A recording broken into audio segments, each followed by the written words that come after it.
विविधता। बच्चों, हम अपने आसपास देखें तो हमें बहुत विविध प्रकार के जीव जंतु और पेड़ पौधे दिखाई देते हैं। अब हम अपनी दृष्टि थोड़ी सी और वृहद करते हैं तो हमें ऐसे भी जीव होते हैं हमारे आसपास जो दिखाई तो नहीं देते पर वे उपस्थित होते हैं। इन सारी विविधताएं जो जीवों में पाई जाती है, इसे ही हम कहते हैं जैव विविधता। अब तक ज्ञात जानकारी के अनुसार विश्व में लगभग 1.7 से लेकर 1.8 तक के ज्ञात प्रजातियां जो पाई गई हैं, वे उसके अलावा अगर हम देखें तो और भी कई ऐसी प्रजातियां पृथ्वी पर उपलब्ध हैं जो हम नहीं जानते या जिनके बारे में हमको अभी भी जानकारी नहीं है। इन प्रजातियों का अगर हम अध्ययन करना चाहें तो हमारे लिए थोड़ी कठिनाई होगी, क्योंकि कुछ नाम जो हैं वो स्थानीय बोली में हैं। जैसे एक उदाहरण ले लेते हैं हम आलू का। आलू को हम हिंदी में तो आलू कहते हैं, मराठी में बटाटा कहेंगे, इंग्लिश में पोटैटो कहेंगे, पर बात जो है वो केवल एक आलू की ही है। ऐसे समय ये ज़रूरत महसूस होती है कि इन जो प्रजातियां, इनके नाम एक ही हों ताकि विश्व में हम कहीं भी जाए इन्हें एक ही नाम से जाना जाए। इसलिए वैज्ञानिकों ने एक ऐसी प्रणाली विकसित की जिससे कि जीवों को एक ही नाम से जाना जाए, चाहे विश्व में आप कहीं भी जाए।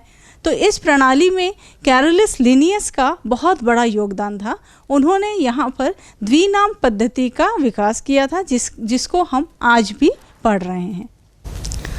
जीवों के अध्ययन की इस प्रक्रिया को सरल बनाने के लिए जीव वैज्ञानिकों ने एक कसौटी अपनाई है, या हम कहें कि एक नाम पद्धति अपनाई है जिससे जीवों को पहचानना आसान होता है।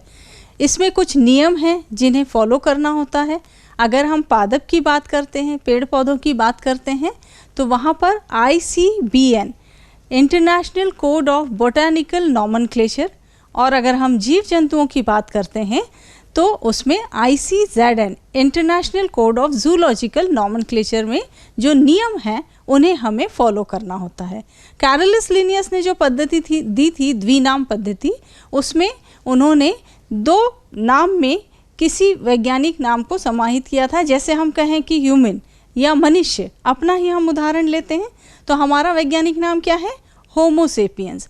होमो जो है वो वंश नाम है और सेपियंस जो है वो जाति नाम है।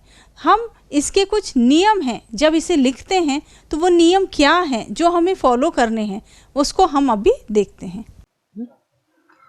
जैविक नाम प्रायः लैटिन भाषा में होते हैं और इन्हें हम तिरछे अक्षरों में लिखते हैं, चाहे इनका उद्भव कहीं से भी हुआ हो। इन्हें लैटिनीकरण अथवा लैटिन भाषा के व्युत्पन्न समझा जाता है। जैविक नाम का पहला शब्द जो होता है वो वंश नाम होता है, जबकि दूसरा शब्द जो होता है वो जाति संकेत पद का होता है।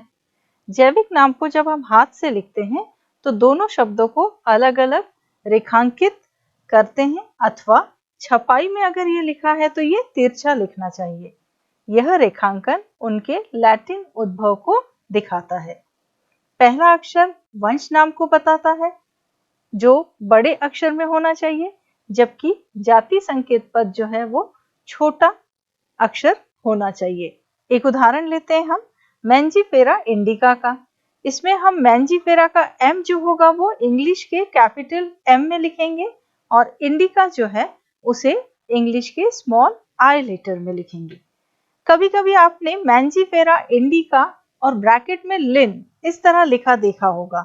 बिल्कुल सही, इसमें जो लिन है ये दर्शाता है कि सबसे पहले स्पीशीज का वर्णन जो है वो लिनियस ने किया था, इसलिए वैज्ञानिक का नाम जो है वो ब्रैकेट में लिन के रूप में हमको दिखाई दे रहा है।